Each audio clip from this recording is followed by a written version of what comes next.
সাতক্ষীরায় কুয়াশার সাথে সাথে কমেছে শীতের তীব্রতা। বিস্তারিত জানাতে সরাসরি যুক্ত হচ্ছেন আমাদের সহকর্মী শরীফুল্লাহ কায়সার সুমন। সুমন, খেটে খাওয়া মানুষ কাজে বের হতে যে পারছে না, এই বিষয়ে বিস্তারিত নিয়ে জানাবেন।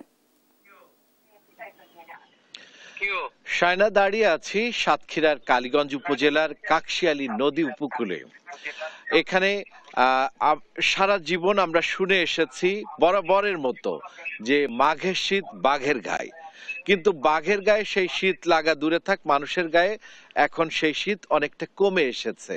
কারণ এখন কুয়াশার ভাগটি অনেকাংশেই কমে যাওয়ার ফলে আপনি দেখছেন কাকশিয়ালী নদীর তীরে এখন কিন্তু সেভাবে কুয়াশা নেই। তবে শীতের যে কারণ সেটি হচ্ছে যে মৃদু যে ঠান্ডা বাতাস, সেই বাতাসই মানুষকে শীতার্ত করছে, এবং বিশেষ করে যারা দরিদ্র এবং শ্রমজীবী মানুষ তাদেরকে শীতার্ত করে তুলেছে। তবে আশার আলোটি হচ্ছে এখন সূর্যের দেখা মিলছে, সকালে সকালে সূর্যের দেখা মিলছে এবং মানুষ কাজে ফিরছে। এখন মানুষ অনেকে যারা রাস্তায় আগে হাঁটতো, মর্নিং ওয়াকে বেরোতো, তারাও এখন বের হচ্ছে। আমি দুজনকে দেখতে পাচ্ছি যারা হেঁটে হেঁটে ফিরছেন। কি অবস্থা? এই অবস্থা, এখন তো শীত কমেছে, অনেকটা শীত কম এবং আসলে কুয়াশাও প্রায় নেই বললে চলে। আমরা দেখতে পাচ্ছি আজকে কেবল সকালে একটু ঠান্ডা হাওয়া, এবং ঠান্ডা হাওয়ার সাথে সাথে বাতাস। তাছাড়া গতকালকে বেশ গরম ছিল, হালকা হালকা ঠান্ডা কেটে যাচ্ছে, অনেকটা কমে গেছে ঠান্ডার আবহাওয়াটা।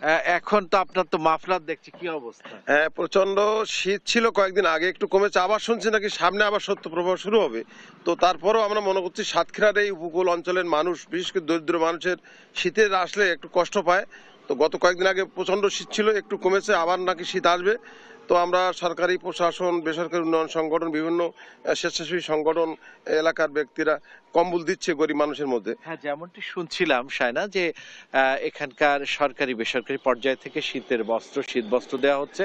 তবে আমরা আবহাওয়া অধিদপ্তরের সাথে কথা বলেছিলাম, 14-13 যে শীত নেমে আসছে সেটি আজকে সূর্যের কারণে একটু কম দেখা দিলেও সামনে একটি দীর্ঘ শীত, বিশেষ করে এই উপকূলে ঠান্ডা বড় ঠান্ডা দেখা দিতে পারে। মাঘের যে মূল শীত সেটি দেখা দিতে পারে 17 তারিখ থেকে।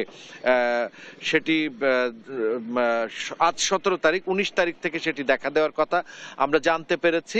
19 থেকে 21 তারিখ সেটি যদি হয় তাহলে উপকূলবাসীর জন্য বেশ অনেকটা কষ্টের কারণ হবে। এই ছিল সাতক্ষীরার যে শীতের যে সকালের অবস্থা চিত্র, তার সর্বশেষ। হয় না? ধন্যবাদ সুমন।